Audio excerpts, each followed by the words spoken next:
ஆன்மீக நண்பர்கள் அனைவருக்கும் வணக்கம். ஓம் ஸ்ரீ மகா பெரியவா திருவடிகள் சரணம். நாம் இன்னைக்கு இந்த வீடியோவில் என்ன பார்க்க போகிறோம் அப்படின்னா, அமாவாசை அன்னைக்கு வீட்டுக்கு முன்னாடி கோலம் போடக்கூடாது என்பது இதற்கு தானா? இறந்தவங்களை நாமே வீட்டுக்கு அழைக்கிறோமா? அது என்னன்னு தெரிஞ்சுக்கிறதுக்கு முன்னாடி இது வரைக்கும் நம்ம சேனலை சப்ஸ்கிரைப் பண்ணாதவங்க சப்ஸ்கிரைப் பண்ணிக்கோங்க. இந்த வீடியோ பிடிச்சிருந்துச்சுன்னா ஒரு லைக்கம் கொடுங்க. வாங்க இப்போ நம்ம வீடியோக்குள்ளே போகலாம். பொதுவாக அமாவாசை அப்படிங்கிறது பித்ரு காரியங்களுக்கான ஒரு முக்கியமான நாள். அன்னைக்கு பித்ரு காரியம் மட்டும்தான் நம்ம செய்வோம். மங்கள காரியங்கள் எதுவாக இருந்தாலும் பித்ரு காரியத்துக்கு அப்புறம் தான் செய்வோம். நம்ம வீட்டில் இறந்து போன முன்னோர்கள் திதியை நம்மால் மொத்தமாக ஞாபகத்தில் வச்சுக்க முடியாது. அவங்களுக்கு படையலும் வைக்க முடியாது. அப்படிங்கிறதுனால அமாவாசை அன்னைக்கு அனைத்து முன்னோர்களையும் நினச்சி நம்ம தர்ப்பணம் கொடுப்போம்.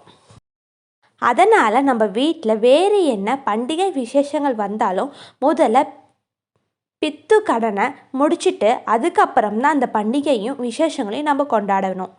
அந்த நாளில் அன்னைக்கு நம்ம வீட்டில் கோலம் போடலாமா வேணாமா அப்படிங்கிற சந்தேகம் பலருக்கும் இருக்கலாம். அதற்காக விளக்கத்தை இந்த பதிவில் நம்ம விளக்கமாக பார்க்க போகிறோம். வீட்டுக்கு முன்னாடி கோலம் இடுறது அப்படிங்கிறது மங்களகரமான ஒரு விஷயம்தான். வீட்டுக்கு முன்னாடி நாம் கோலம் போடுறது தெய்வங்களை வரவேற்பதற்கான ஒரு தலம். எப்போதுமே தெய்வங்களோட காலடியில் கமலப்பீடம் இருக்கும். அதில் தான் அனைத்து தெய்வங்களும் அமர்ந்திருப்பாங்க.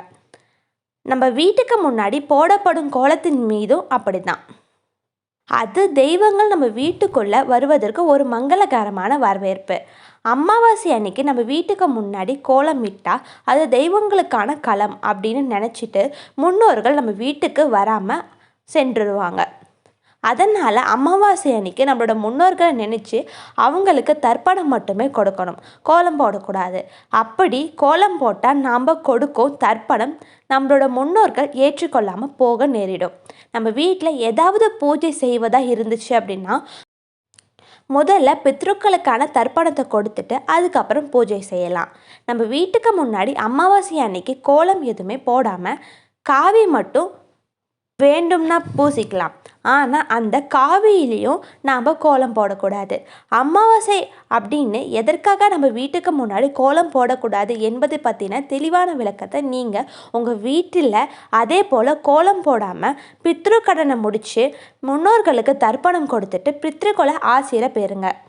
எல்லா பிரச்சனைக்கும் ஒரு தீர்வு இருக்குது. ஹரஹர சங்கர ஜெய ஜெய சங்கர, ஹரஹர சங்கர ஜெய ஜெய சங்கர. அனைவருக்கும் நன்றி.